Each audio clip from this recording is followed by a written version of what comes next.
Power button ছাড়া ফোনকে কিভাবে on করতে হয়। ধরুন বন্ধুরা, আপনাদের ফোন কোনো কারণবশত সুইচ অফ হয়ে গেছে, কিন্তু এখন সমস্যা হলো যে আপনার ফোনে পাওয়ার বাটন কাজ করছে না।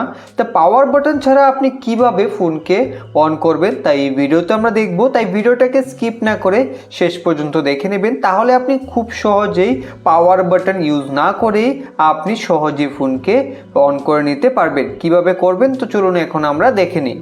তো দেখতে পাচ্ছেন বন্ধুরা, এখানে কিন্তু আমার ফোনে পাওয়ার অফ করা রয়েছে। এখন আমি এই ফোনের পাওয়ার অন করে দেখাবো পাওয়ার বাটন ছাড়াই।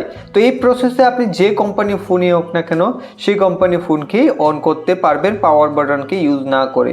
তো এর জন্য আপনাকে কি করতে হবে, সবার প্রথমেই আপনার ফোনের চার্জারটাকে নিয়ে নেবেন এবং চার্জারটাকে আপনি কারেন্টের বোর্ডে লাগিয়ে নেবেন। তারপর বন্ধুরা, এখানে আপনাকে ফোনের যে ভলিউমের আপ বাটন রয়েছে এবং ডাউন বাটন রয়েছে, এই দুইটাকেই এইভাবে আপনাদের একসাথে চাপতে হবে।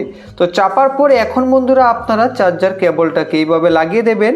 তারপর একটু সময় ওয়েট করবেন, তারপর আপনি দেখতে পাবেন আপনাদের সামনে রিস্টার্ট করার অপশন চলে আসবে এইভাবে। যদি আপনাদের ক্ষেত্রে এই ধরনের অপশন না আসে, তাহলে আপনি ভলিউমের আপ বাটনে চেপে তারপরে একবার দেখবেন, হতে পারে আপনাদের ক্ষেত্রে ভলিউমের আপ বাটনে চেপে এইভাবে চার্জার কেবল লাগানোর পর এই ধরনের অপশন আসতে পারে। যাই হোক, এই ধরনের অপশন আসার পর এখন এখানে আমাদের পাওয়ার বাটনে চেপে ফোনকে রিস্টার্ট অর্থাৎ রিবোট করার জন্য বলা হচ্ছে, কিন্তু আমাদের পাওয়ার বাটন কাজ করে না বলেই আমরা এই অপশনটাকে সিলেক্ট করছি।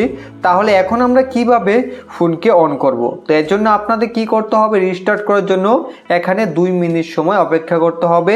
2 মিনিট পর নিজে থেকে আপনার ফোন অন হয়ে যাবে।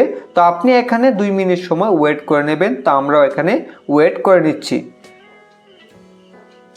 2 মিনিট হয়ে যাওয়ার পর তারপর বন্ধুরা আপনারা দেখতে পাবেন ঠিক এইভাবে আপনার ফোনের যে পাওয়ার তা অন হয়ে যাবে।